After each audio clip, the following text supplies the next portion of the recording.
here is how to be a better fighter in Fortnite in 2026. I already made a guide of this in 2025, but now I have so much more tips to give you guys. So the first thing you're going to want to do is when your opponent is boxed up like this, let's say opponent is middle, you want to have this piece right here. Doesn't matter if it's a stair or if it's a cone. But if you're like this and the opponent makes an open edit, bang, they have you completely pieced up and you can't do anything except for these side walls. So now that you have the centerpiece right here, your opponent makes a wide open edit, bang, you block it, damage. But let's say your opponent makes a peek and they're like this. I'll tell you how to fight this. So let's say they make a peek like that, cone, edit, reset, 200. Any peek edit, just put a cone, edit, reset, then shoot. The next thing I want to tell you is how to block counter damage if you're the person in the box. So obviously centerpiece, you want to make a peek, automatically reset. And then you have also this to block counter damage. Counter damage is when you deal damage and the opponent wants to deal damage back, so you guys both have to heal.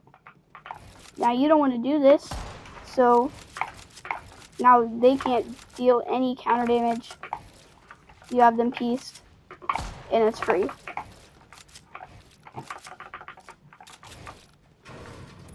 So now, what if you're outside of the box and you want to block counter damage? So to block counter damage from the outside, so they have a peek, they jump, you hit them but they miss, bang. Centerpiece, walls, tops. And you have all this too. So that is how to block counter damage from offense and defense. Now the next thing I'm going to teach you is called a left-hand peek. So everyone in the Fortnite community says that left-hand peeks are terrible. So you have a left-hand peek. They have a right-hand peek on you. But actually, if you've been watching any pros, they use left-hand peeks to their advantage. So when someone tries to swing, you automatically have it edited. So let's say they have this centerpiece, this is theirs. You make that right-hand peek, you make that left-hand peek angle. They try to swing, and you're already there expecting it. The next thing I'm going to teach you is bait shots. So this is not bait shots. So if the opponent's right here, and let's say you're right here, this is not bait shots. No. This is bait shots. You fake the reload, 200. That is bait shots. I know it's weird because you're not shooting, you're actually baiting the reload. But a lot of people do it if you watch any competitive. So basically they just get their shotgun down to low ammo. They stand in front of the opponent's box, they bait the reload.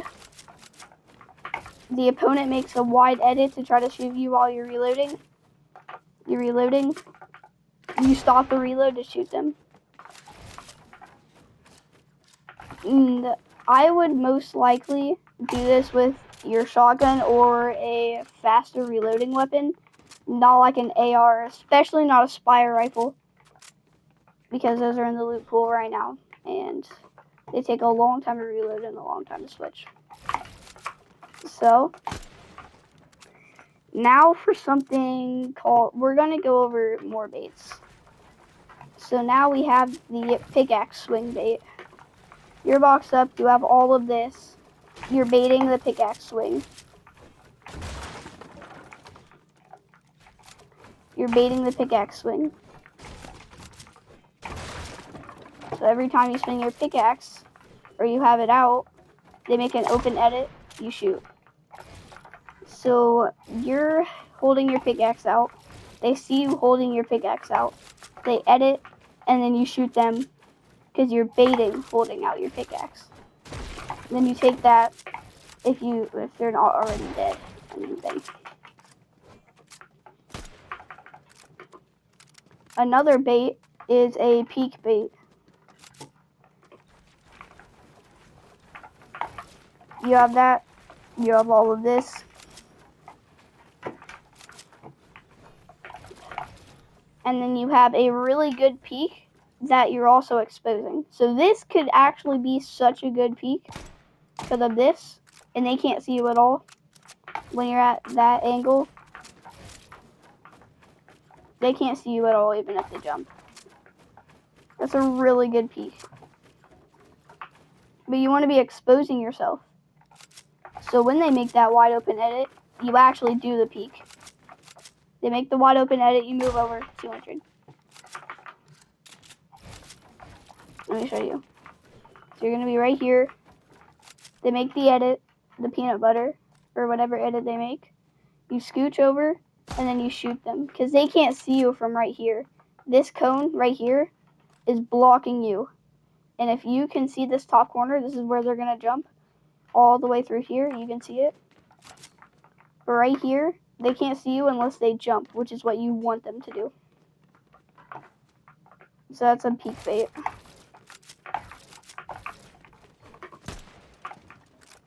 And to be a good player, you don't need fast mechanics at all. You don't need to be like Peterbot. You don't need to build as fast as Cooper and Marrow. You need to be the best player that you can. Really, all you need when you're fighting is piece control. So let's say you're right here in this box, and they're right here in this box. Well, I'm going to quiz you real quick. What is missing in this box that can make your opponent vulnerable? So they're sitting right here. You're behind a peanut butter peak. What is missing here that can make the opponent very, very in a bad spot? The centerpiece. If you don't have a centerpiece, your opponent will piece control you. That is what the centerpiece is for. When you're making a full box, don't make it like this. It's one extra material to just do this. And there's also something that I like to call really clean, but others say it's too overrated because of how they can phase through nowadays, the new phase through tech. Like, you're like this, and they're right here. Open this up, bang, 200. A lot of people say this is too overrated because of the new phase-in tech, but I still think this is really good. So that is how you would become a better fighter in today's fighting abilities. So, I'll see ya. Peace.